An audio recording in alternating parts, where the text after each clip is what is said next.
Assalamualaikum warahmatullahi wabarakatuh. Kami dari kelompok 10 ingin mempresentasikan materi tentang backup. Saya Zana Rosa Alfadila dan ketiga teman saya, yang pertama ada Zarif Afzal Ramadan, yang kedua ada Rizky Aditya Juliansyah, dan yang ketiga ada Takia Alima Munafa. Pertama-tama, apa sih pengertian dari backup itu?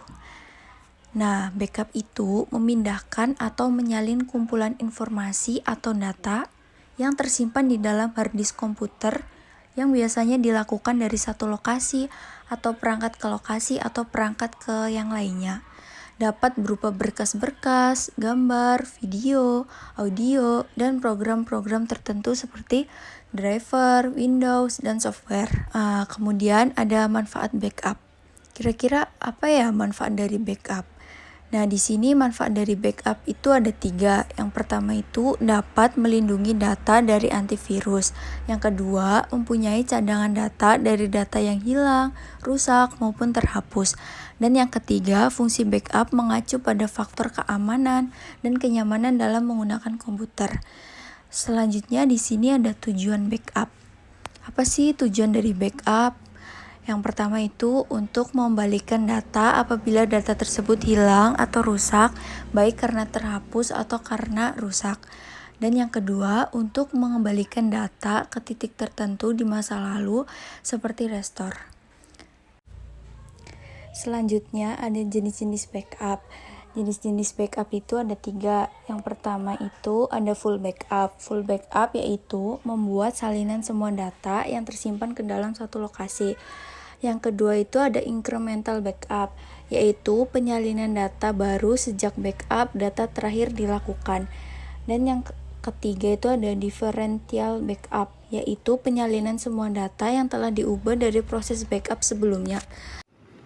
Baik, kemudian ada kelebihan dari backup. Apa sih kelebihan dari backup? Yang pertama itu membutuhkan waktu yang singkat. Jika banyak melakukan incremental backup, maka semakin kecil ukuran data yang di backup. Kemudian, backup lebih cepat daripada full backup dan membutuhkan tempat sementara yang lebih daripada yang dibutuhkan oleh full backup. Kemudian ada kekurangannya. Apa sih kekurangannya? Yaitu membutuhkan waktu restore yang lama. Kemudian ada metode backup. Metode backup dibagi menjadi 2. Yang pertama itu one set backup. Apa sih one set backup? Yaitu metode backup data di mana salinan data disimpan pada perangkat keras seperti HDD ataupun SSD. Keuntungan menggunakan metode ini yaitu tidak memerlukan banyak biaya. Selain itu, one set backup tidak memerlukan internet untuk melakukan mengakses kembali data yang telah di backup. Yang artinya data dapat diakses kapan saja secara offline. Sedangkan kekurangannya adalah risiko hilangnya data masih cukup tinggi. Kenapa? Jika terjadi bencana alam atau kekacauan, seperti kebakaran yang dapat merusak perangkat keras, maka data dapat hilang begitu saja. Kemudian ada offset backup, atau dikenal juga dengan cold backup, yaitu data telah disimpan dalam cold storage. Cold storage adalah penyimpanan virtual yang diakses dengan jaringan internet. Hal ini memudahkan pengguna untuk mengakses kembali data mereka kapan saja dan di mana saja. Kelebihan dengan menggunakan metode offset backup yaitu sangat cocok diterapkan di masa pandemi ini, yang memberikan aksesibilitas yang maksimal di mana pekerja dapat terus mengakses file tanpa harus pergi ke suatu tempat. Hal ini tentunya mempermudah dan mempercepat proses bekerja. Sedangkan kekurangannya sendiri yaitu data hanya dapat diakses dengan jaringan internet, di mana kamu harus berada dalam jangkauan jaringan internet untuk dapat mengakses data. Oke, selanjutnya ada perbedaan backup dan recovery data. Backup, restore data atau backup adalah proses mengembalikan sebuah data atau file ke tempat semula.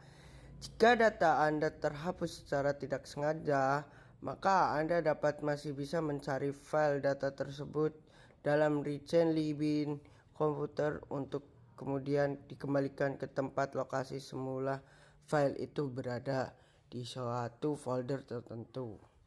Hal ini juga berlaku untuk sistem maupun aplikasi yang telah terinstal. Lalu bagaimana jika data yang terhapus tersebut sudah tidak berada di recently win, padahal data tersebut sangatlah penting, masih dibutuhkan dan tidak sengaja terhapus? Tentu saja solusi terbaik adalah memiliki backup data dari suatu media atau aplikasi lain seperti cloud. Selanjutnya ada recovery data. Recovery data adalah suatu proses pemulihan sistem yang bermasalah agar bisa pulih seperti sedia kala. Recovery pada komputer dilakukan akibat adanya serangan virus atau malware yang menyerang sistem komputer dan menimbulkan kerusakan yang cukup parah. Recovery data sangat tepat dipakai saat tidak memiliki aplikasi antivirus pada sistem komputer. Melakukan proses recovery data ini dijamin sangatlah efektif dalam mengembalikan sistem yang error, bahkan terjangkit virus karena tidak dapat ditangani oleh antivirus.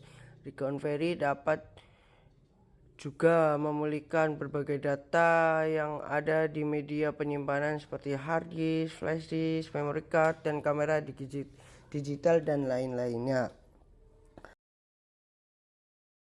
Perbedaan: jika backup dan restore berfungsi untuk mengembalikan data-data dan sistem seperti keadaan awal, maka fungsi recovery adalah untuk memulihkan keadaan suatu sistem dalam berbagai kasus tertentu.